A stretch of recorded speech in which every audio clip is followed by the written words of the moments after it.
em fan fer-te dos petons. Com va? No vas bé, i tu? Bé, molta calor. Passant calor, eh?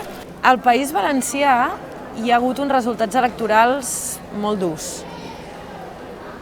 Què creus que ha passat i quin paper ha tingut també el govern del Botànic en tot això?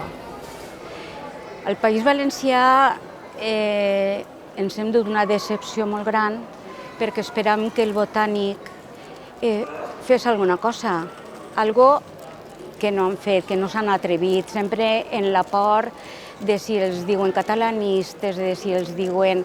Sempre busquen governar per a tothom, són molt democràtics i molt això, i no han governat realment per a ningú, no han fet ben poc. Hem estat una miqueta millor que abans, però la gent s'ha endut una decepció molt gran. Jo crec que per això la gent ha deixat d'anar a votar, perquè no han governat per a nosaltres, no han governat per a la gent d'esquerres, no han governat per als sobiranistes.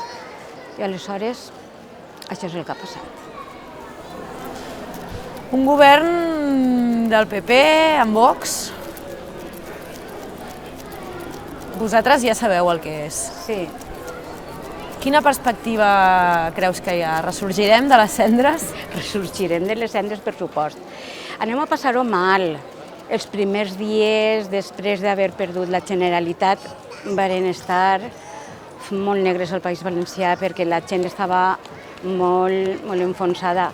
Però de pitjors n'hem tingut. I al País Valencià són molt lluitadors.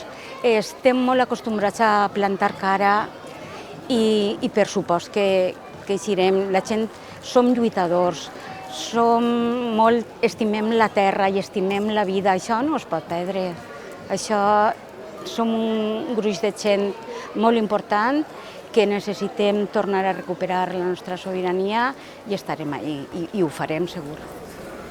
Què li diries a la gent que diu que el 23 de juliol no anirà a votar, a la gent d'esquerres? Jo els comprenc, és una opció, no anar a votar és una opció, però els que hem lluitat contra la dictadura, que no podíem anar a votar, no ens deixaven, després de passar tot el que passarem, i ho aconseguirem, no anar a votar per a mi és perdre una oportunitat molt gran. Som nosaltres els que hem de canviar les coses i quedant-nos a casa no farem res. Encara que ja t'he dit que jo els comprenc com una opció, però jo no deixaré mai de votar. Jo vull anar a votar i vull...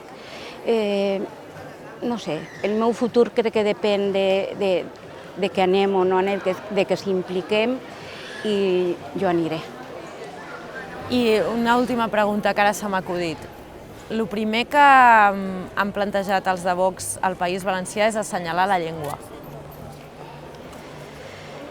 La llengua ha estat sempre un signe, els encanta, els agrada moltíssim. Què és el que ens uneix amb els catalans o amb els països catalans? La llengua, una de les coses, però el primer que ataquen és això. Que facin el que vulguin, no ho anem a consentir, perquè els que estem ahí anem a ser durs i anem a reafirmar-nos en les nostres idees. La llengua és nostra i al que no li agrada ja s'apanyarà.